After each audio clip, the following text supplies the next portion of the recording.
We are live. Hello, Instagram. Hello, YouTube. Hello, LinkedIn and Facebook. All the places where this goes. It is December 11th, and I am, as always, so happy to be here with you. This is episode 36, and I'm calling it the ROI of winning, or should we talk about it as the financial cost of stress? I'm going to dive right in because this is a good one. They're all good ones, but this one I have a special affinity for. Let's talk about it. This is Billable-Hour Burnout. Welcome to the show. If you need helpful, tactical advice that actually gives you the career of your dreams without the stress or the overwhelm, you are in the right place. If you want to enjoy the life that you've spent decades building, you are in the right place. If you're finding yourself here today, it means you're ready to experience more work-life balance, more ease, more confidence, and you're ready to make it happen without having to quit your job or burn down your life. My name is Lauren Baptiste, your Big Four auditor, regulatory tax compliant consultant turned life coach, and you're listening to Billable-Hour Burnout.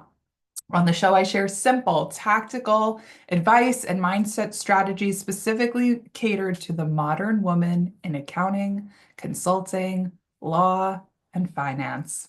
You ready for episode 35? Let's do it. All right, this is a good one because it's just the time of year. I don't know. It feels so good to share a little bit about the cost of your stress. And why does it feel so timely? Because I know a lot of you are hitting the bottle hard right now. I know a lot of you are stressing out right now, whether you are already starting your next busy season or you're on the cusp of starting your next busy season, you're feeling the stress building and you need some support. So I want to talk to you all about today's episode very shortly. I'm even going to share some slides today. We're going deep and we're also going to get a little mathematical. So make sure you have your pen and paper ready so you can take some notes on the side of this episode. But let's talk about what's going on in my life. It's been a fun week. I've been really using this month as just enjoying the ride. I will say the last 11 months, there's been a lot going on personally and professionally. And I decided that I get to just show up for December how I want it to be. And I could either push through or I can just enjoy what the harvest that I've created this past year. And that's what I've decided to do. So what that means for me and for my business is just, externally, you're not going to see anything differently, but internally, I'm bringing in things that are creating more spark and fun in the back end of the business and things that are coming to you that will actually give you more opportunities to dive into this work. I've been getting some feedback from some of you, and I know what you're looking for. And so be on the lookout because some good stuff is coming end of this year in January 2025. And how do you know what's going on? Get on my newsletter, akilowellness.com/newsletter, and you can be part of the party. You'll be always the first to know, the first to get special offers, the first to get in on opportunities. You're going to want to be on my newsletter because that's where all of the stuff is happening. All right, but I said personal anecdote. What's going on with me personally? So I'm having more fun this month. Maybe you saw on Instagram, I'm playing mahjong with some of my girlfriends. There's just been some local gatherings and hangouts. My husband and I celebrated our date anniversary, which we like to celebrate. We celebrate our wedding anniversary and the first day we met. And that was this past weekend. So we had a nice dinner. We went out, we had a great time. And then we got our Christmas tree and we didn't get enough lights for our Christmas tree, so it's half done, mostly done, two-thirds done. So I see we got our lights today. So I will finish the tree and I will post it for you so you can see our beautiful tree. I haven't gotten a real tree in a long time. And I kind of remember why, but the smell is amazing and I'm so happy that I have it. And I have all these extra boughs, I guess, and I'm going to be creating a wreath. So you will get to see all of these fun things that I'll be doing on Instagram stories, and I'll be telling you more about it in my daily posts. But let's talk about today because we've got some good stuff to go into. So I'm pulling up on my computer. Dun, dun, dun. I'm going to make sure. So, here's other fun news. I got a Mac and it is different. I've been a PC girl forever. I actually, fun fact, used to build PCs with my dad. My dad owned a computer business, so I build the inside of the computer. I kind of, when I was a little girl, would treat it like a puzzle. So I would build it all up. Um, but yeah, so I've been a PC girl for life. So the fact that I'm switching to a Mac is big. All right, let's talk about the cost of winning.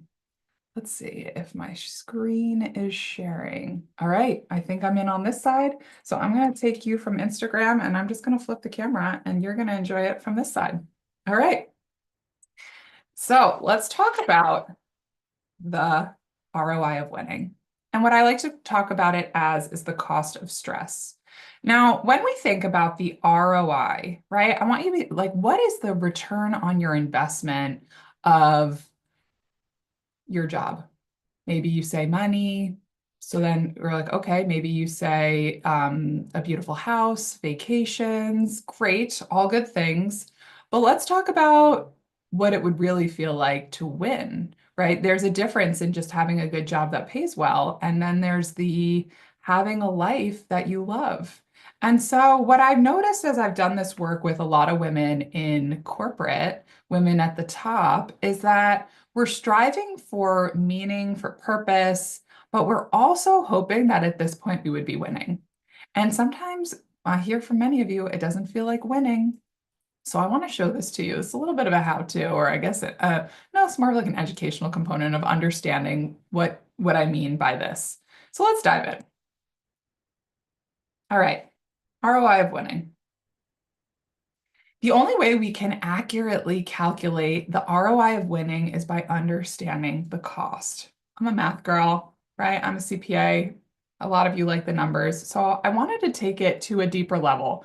Many of you say, stress costs me in my health, but I suppress it or I deal with it. It costs me my presence with my kids, but at the end of the day, I never miss the things that I really want to go to. So there's like some subtle cost happening in the background that we're not thinking of that I want you to be thinking of. And so you owe it to yourself to know the cost of what we're calling learning for the purposes of this, or the cost of your stress. And so what I'm going to show you today is a way to calculate the annualized cost of learning as it relates to your time. We have so many currencies in our life. Most of us think of time and money. Those are the big ones. Love is a currency. Energy is a currency.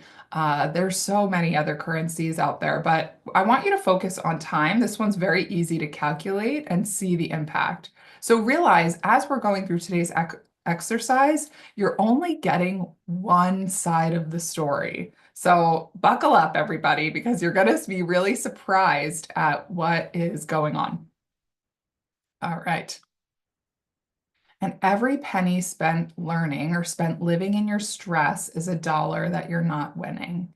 So let's talk about that. Every penny spent learning. This means the longer we're stewing in our mind, right? We're losing time if we're like debating between which dishwasher to buy.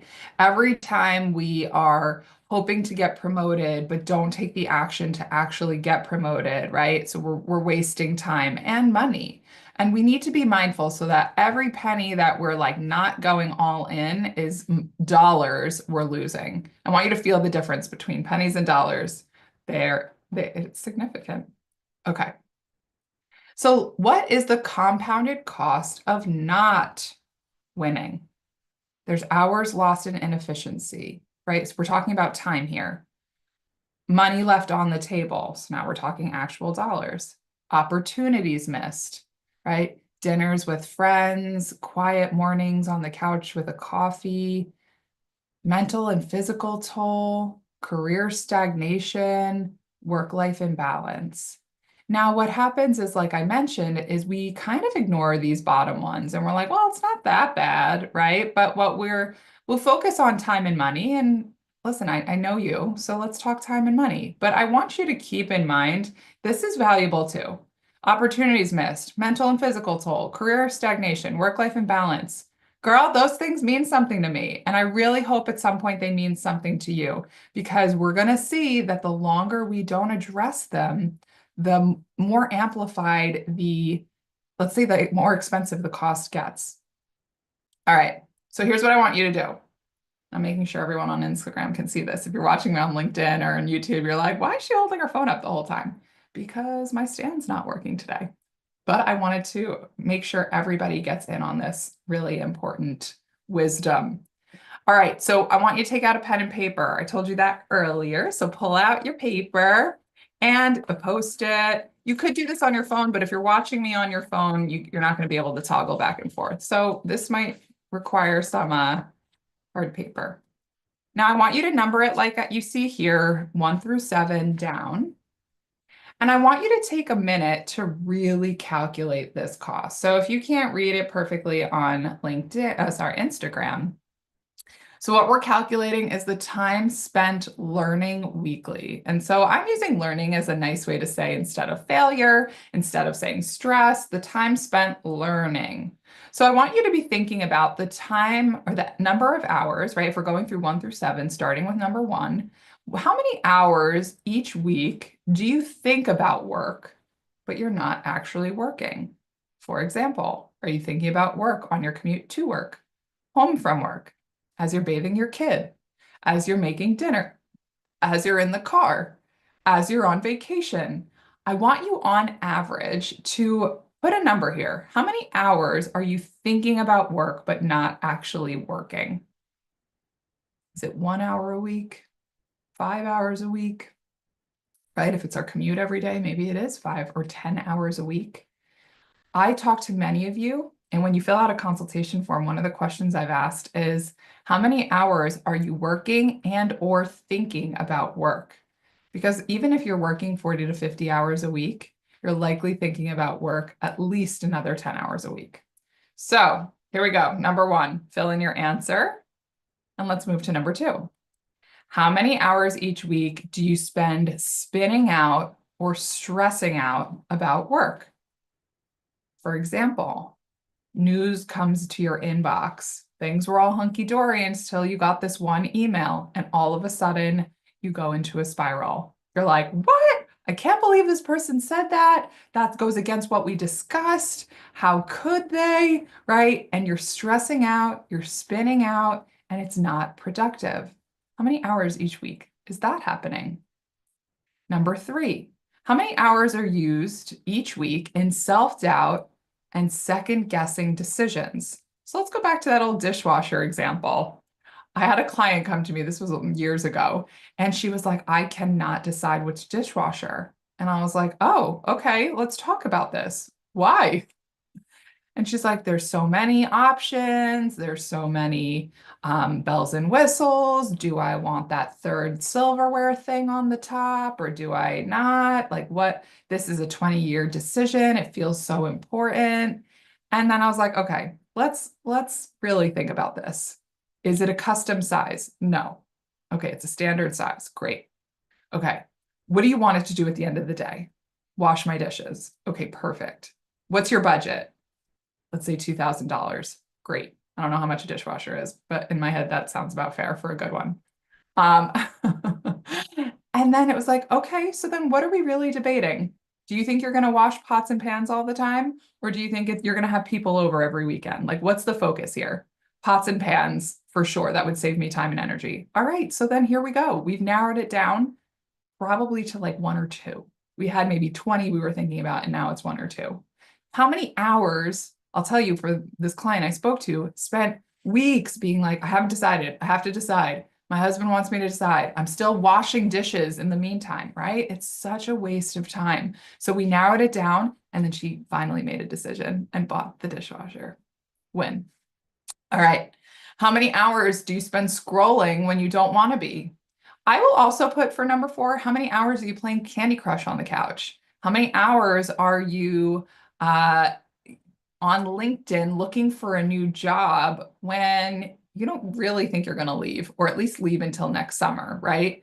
How many hours are you scrolling on the socials when you don't want to be? Number 5, how many hours are you redoing tasks because you weren't focused? I remember I was working in FATCA at the time when FATCA, if anybody knows, it came out of the Hire Act, but it was one of those things that in the beginning there was a lot of regulatory guidance, and it'd be like, okay, Lauren, here, read this. I would like lose it. It's so hard, right? I would lose focus because I would be distracted. I would let an email notification or a text message get in the way of me actually reading. I'd lose focus. I'd have to read it again. Or I'd try to read it before bed. I'd pass out and then I'd realize I didn't really read or retain anything. So how many hours are you redoing tasks? Number 6, how many hours are you not fully present with your family? Right? So if I talked about like thinking about work while you're in the bathtub, we don't have to duplicate hours. So just make sure that you are fair here. And then number 7, how many hours are lost from lack of productivity? This is a symptom of burnout here. We want to be mindful that when we're not productive, it's time wasted. So a lot of you will say to me, okay, I stayed up until 2 a.m. And when I kind of get to the root of it, I hear that you're not productive from like 10:30 to 2 a.m. So why would you work 3 hours, 2.5 hours, if you could get it done in 1 hour? But instead, you sacrifice sleep, you push through, your work product isn't as good. This is hours and time lost. So what I want you to do here, people are trying to call me while I'm going live. So what I want you to do here is add up the total number of hours for learning per week. So maybe you're adding 10 plus 2 plus 1 plus 3 plus 5 plus 0 plus, right? So get your total of how many hours. And that is your total hours of learning or your cost of stress. And this is like kind of the mental health aspect of your stress. This is more of like wasted time each week. So let's go to the next slide. So I want you to identify your hourly rate. So we know our number before. Hold that number. Maybe your number is like 45 or something. Maybe it's like 15. I don't know what your number is, but hold on to that on the side. Now what I want you to do is to calculate your hourly rate. How do we do that, right? Some of you know your billable rate, which is high, maybe higher, likely higher than what your salary is. But I want you to know in your own mind, right? If I get paid 200 grand a year and I work on average or get paid for like 40-hour weeks, my rate, my hourly rate is $96.15. A lot of factors here, but we're just trying to get a number for the sake of getting a number, right? We could talk about like what's the actual take home if if your salary is 200 grand, of course it's far less. If you work more than 40 hours a week, then this number goes down and your rate is even lower. So if you work 50 hours a week, it looks different than 40 hours a week. So just being mindful, we're just trying to get a number here for numbers' sake. So now that you know your hourly rate, you take your salary divided by the number of hours of year. So again, that 2080 is your hours if you are working 40 hours a week. All right. And yeah, if you make 200K, here's your shortcut, 96.15. So now here we're going to calculate the cost of learning. And this is also the ROI of winning. And here we go. So we're going to take the total hours of learning per week that we did in that first exercise where we added up 1 through 7. And so for the sake of this exercise, my sample said 15 hours a week were spent in spinning out, indecision, unproductive working, etc. And I multiply that by my hourly rate. Now, if that's 15 hours a week, let's say 5 hours a week commuting, 5 hours a week while I'm washing my kids up at the end of the night, and then another 5 hours that are just like spinning out, not productive, etc. That's 1,000.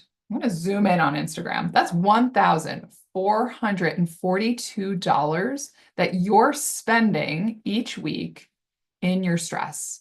That's the cost of learning. It's the ROI of not winning.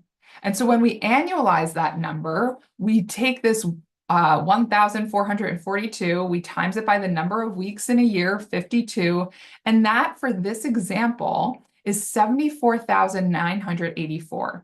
That's nearly $75,000 of time that's spent learning, that's spent in stress, that's spent not winning.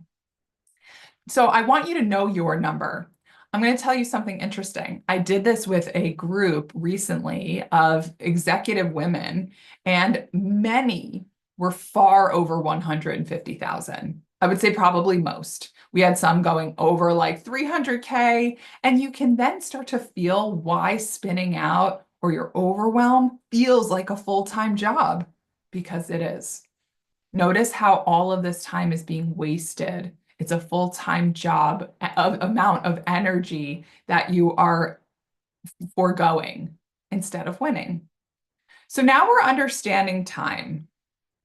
So this is where this is slides from how I've done, but I would love to know even from this group. Message me, DM me on the side. You don't have to make it public. What is your annualized cost of learning? Is it under 15K? Is it over 15K, over 30K, over 100K, over 200K? So I want to know your annualized cost of learning. So take a moment and send me a DM. I would love to know. But here's what I want you to know. I'm going to zoom out on Instagram so you can see, but I'm going to talk you through it. We just did time. Remember, that's one of the currencies. Let's talk about the cost of money. And remember, then we add it to the other balance. So a missed promotion, let's say you got punted an extra year and you had to deal with a lower base salary for another year. That's an opportunity lost of 30K, for example. Maybe it's higher. A lower annual raise due to average performance reviews instead of a high performance review. That could be $20,000 that you're not getting from your salary. So if you missed the promotion and you got an average review, you might have missed out on 50 grand. Now, a lot of you working in accounting, finance, law, consulting are like, yeah, that kind of makes sense, right? Then we're talking about loss of performance bonus and other incentives, right? So maybe on top of just your raise and your promotional bump, you would have had a bonus added to your compensation, right? Reduced retirement contributions because it's based on, let's say, 6% of your salary, and then you get matched on 25% of that 6% or whatever your company does for you. But notice then that's money lost. Then there's the loss of high-profile projects that are tied to financial rewards. That doesn't apply to everybody, but that applies to some. Missed networking opportunities that you don't go to that could have led to higher paying roles, new clients, other opportunities, right? Opportunity lost. The cost of stress-related health expenses affecting your long-term savings. Oof, I hear this one a lot, right? Digestive issues, skincare products, allergy testing, Adderall prescriptions. Notice the cost of stress. It's real, but we don't factor it in because we think, oh, it's separate. It is totally part of the package. And here's the last thing, the compounded effect of lower income over multiple years. So if you said in the last slide that you lost nearly $75,000 year over year until you get that promotion, until you feel like you're winning, until you can break through your burnout. So I want you to really feel into how expensive it is when we take no action. The longer we take more action, it's gotta cost. It's 4% year over year, and that's pretty expensive. So let's really talk about quickly why it must be solved before you enter 2025.